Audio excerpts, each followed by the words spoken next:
thought she was often called brave in her early days in Hollywood. Rebel Wilson tells People Mag, "Did I fight in a war? Run into a burning building? No, it was that I dared to exist in a town where only thin women were valued." Dropping on April 2nd, the 44-year-old star's memoir is set to air out her life experiences and Hollywood tales, and obviously drop a few bombshells, such as her strained parental relationship, which Rebel touches on quickly in her new book, reflecting that her parents, Sue and Warwick Bounds, worked on the dog show circuit and her family was, as she says, one baby step above being carnies. But we'll talk about that in our very last segment. She experienced a difficult relationship with her volatile father, including, as she writes, 30 seconds of terror one day, when she and her sister Liberty wet their mattresses with water to cool them down during a hot summer in Australia. To quote Rebel, Dad comes in, "What the hell are you two doing?" And he brings up his palm and he hits me. Whack. He hits my sister too, she writes. But as the eldest, Wilson says she was hit the hardest. After Wilson's father died from a heart attack in 2013, she wrote that she'd actually drafted up a letter that she tucked into his suit pocket. She forgave him and wrote that she would strive to find love and no longer be afraid of it. It'd be a long time before that was the case for Rebel, however, who would end up choosing to be a willful sellout in order to get herself on her feet first. In 2002, Rebel Wilson was a law school student living at her family home in Sydney, sharing a bedroom with her sister. While she wanted to be an actor, she'd been rejected 4, soon to be 5 times from Sydney's National Institute of Dramatic Arts. Instead, she spent, quote, "all my money on law books, acting classes, and starting my own theater production company." Ultimately, Rebel does manage to save $2,000 and use it to produce The Westie Monologues, a play that lands her a tiny role in writer-director Paul Fench's film Fat Pizza. As Rebel writes, "This is when she learned the power of selling out. My cameo in the film Fat Pizza was so memorable, I was asked to be in the TV show of the same name. I played Tula, the overweight girlfriend of Habib. I make myself as fat and sloppy as I can. I wear unflattering eyeshadow colors and ill-fitting tracksuits. I eat donuts regularly to gain even more weight." Not everyone loved watching what Rebel made herself out to be in order to gain her fame. Quoting her, "Mom refuses to allow Fat Pizza to play in the house," she writes. "She doesn't want to see it because I look gross and she disapproves of my swearing in it. I flaunt my fat stomach on national TV, deliberately making myself look bad for comic effect. Mom doesn't understand. She just sees her daughter looking unsightly. I see an opportunity to break out. I was the first reoccurring female character on Fat Pizza who wasn't a sexy blonde bimbo." And she adds on that my role was to be the big fat whale that got laughs, and I willfully played into that. That is definitely a path less traveled that Rebel chose to follow for a female comedian, and it's one that does intimidate male peers who believe women couldn't or shouldn't be this way, let alone be funny. Rebel shares examples of sexist experiences she had as a result in writers' rooms. To quote her after Fat Pizza, "My next big job was on a weekly sketch show on Network 10 called The Wedge. When I was cast, I was the only lead female writer and performer. The rest were guys. We all pitched characters and scripts we wanted to film, and I came up with some good ones, including Lucy Webster, Fat Mandy, and Carla and Kiki Bangs. I was becoming popular, and some of the men working on the show didn't exactly like the influence I was now wielding. To be honest, I think they were a bit shocked. I had 2 of the 3 highest ranking characters on the show." But by the second season, despite that high rank, Rebel writes that her popular characters and sketches were being ignored by production. To quote, "For months I would just sleep half the day in my designated office because no one was scheduling my sketches to be shot. There was nothing for me to do. I'd write scripts and they'd get ignored or rejected." Finally, Rebel confronts her friend working in production as to why she's being snubbed. "I blasted my friend in the office, which wasn't exactly fair, but these men were, I don't know, at an expensive boozy boys lunch across the street. I yell as I point to the production board of upcoming shooting days. I'm completely red in the face. I never ever yell at people. To me, this is level 100. I'm furious. My friend tries to say some bullshit like maybe my scripts weren't developed enough. I can't believe she's siding with those bad people.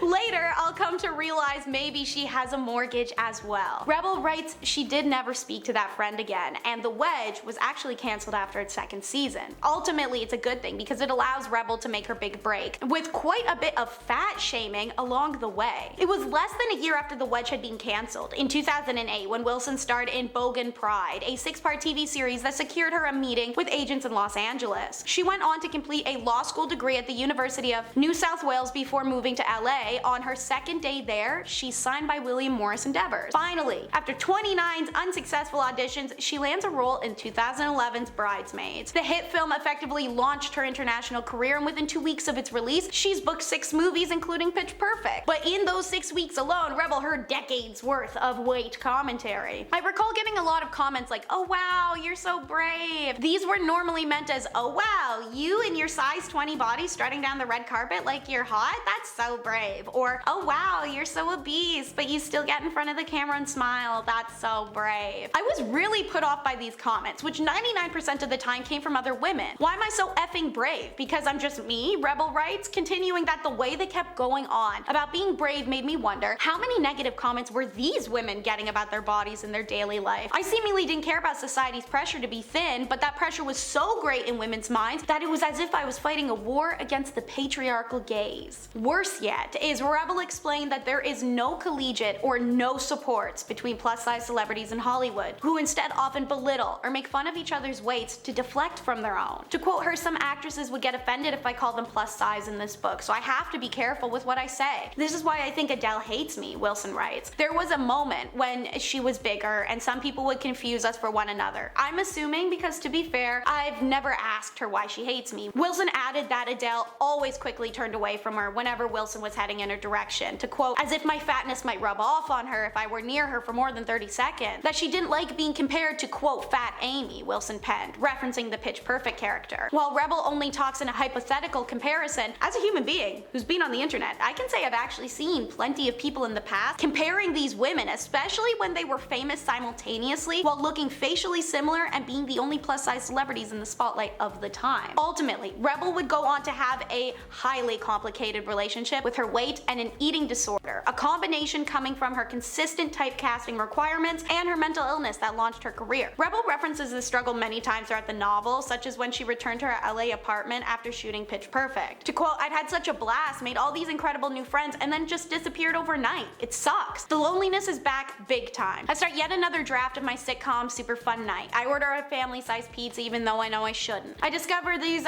amazing ice cream sandwiches in a shop down the road. I buy them almost every night, except for the nights where I'm trying to be good and I don't eat any junk food, only to obsess about the junk food I'm not eating, pretty much sitting on my hands so that I don't raid the fridge. It takes all my energy not to eat the sugar. Rebel writes that the binge eating felt like a battle between guilt and impulse. I'm Fat Amy now. I can eat this tub of ice cream, the little devil inside me says. They might need you for reshoots. You have to stay fat. You did 60 minutes on the treadmill plus weights today at the gym. You can eat dessert. You deserve it. But for every self-indulgent thought like that, Rebel had a shameful one. She writes, but I know that this behavior isn't exactly healthy. I feel gross. Maybe if I lost weight, someone might fancy me. I'd love for someone to love me. But then there comes that little demon response. Everybody loves you, stupid. You're Fat Amy now. Only to have the shameful part of herself reminder, no one's going to love me like this. No one's asking me out on a date, are they? Rebel remarked that in that moment, that thought seeped into her core. She hadn't been on a date in 16 years by that point, and it was a thought she couldn't stomach. In fact, Rebel wouldn't have a date or lose her virginity until she was about 35. As revealed in her memoir, she was initially terrified when it came to physical intimacy. I was either so innocent in my teens or so busy making myself look grotesquely unattractive for comedic purposes that no romantic opportunity ever presented itself, she wrote. Rebel shared an interview with People Mag recently, as well as how she'd previously lied and told people she'd lost her virginity just to avoid questions. The book details her relationship with producer named Mickey, who she met via setup and lost her virginity to during a fling while filming How to Be Single. Mickey flew in that weekend, she wrote, and then it just happens. I finally have intercourse. I feel amazing. I go to the bathroom and I high-five myself. It's actually that same year that Rebel loses her virginity, 2016, that she experiences harassment on a film set that she'd hide until 2024. Only vaguely alluded to before now, Rebel cuts through red tape in her new memoir and airs out how Sacha Baron Cohen made her working experience on the Brothers Grimsby predatory and uncomfortable. She says she felt humiliated by that comedian who allegedly repeatedly pestered her to do a nude scene in the film. It felt like every time I'd speak to SBC, he'd mention he wanted me to go naked in a future scene. Wilson went on to explain that while the film was shooting in Cape Town, South Africa, she was summoned by Cohen via production assistant, saying she needed to film an additional scene. Rebel writes that once she walks into his room, SBC pulls his pants down and says matter-of-factly, okay, now I want you to stick your finger up my, and I'm like, what? No. Wilson continued to write, I was now scared. I wanted to get out of there, so I finally compromised. I slapped him on the ass, improvised a few lines as the character. The Struck by Lightning star said that after the scene, she called her agent and lawyer, but was encouraged to be professional and finish the film. She writes, the movie bombed, which to me was karma enough. I'm not about canceling anybody, and that's not my motivation for sharing the story. I'm sharing it now because the more women talk about things like this, hopefully the less it happens. Rebel had just popped her cherry and obviously experienced some uncomfortable uncomfortable times along the way. But it would take her quite a while to realize she wasn't heterosexual, and to quote her, was looking for a Princess Charming, not Prince. After meeting fiance Ramona Agruma, however, Rebel underwent the hurdles of fertility issues next, writing that in 2020 a fertility doctor told her only if she lost weight she'd have a better chance of harvesting quality eggs. But even after losing 80 pounds, a doctor told Rebel and Ramona that the embryo she created with the sperm donor didn't appear strong enough to be viable. I felt such sadness, Rebel writes. I'm so alone and I don't know what to do. After another round of egg harvesting, her last viable embryo was implanted into a surrogate. Thankfully for the couple, they were able to welcome their daughter Royce Lillian in November 2022.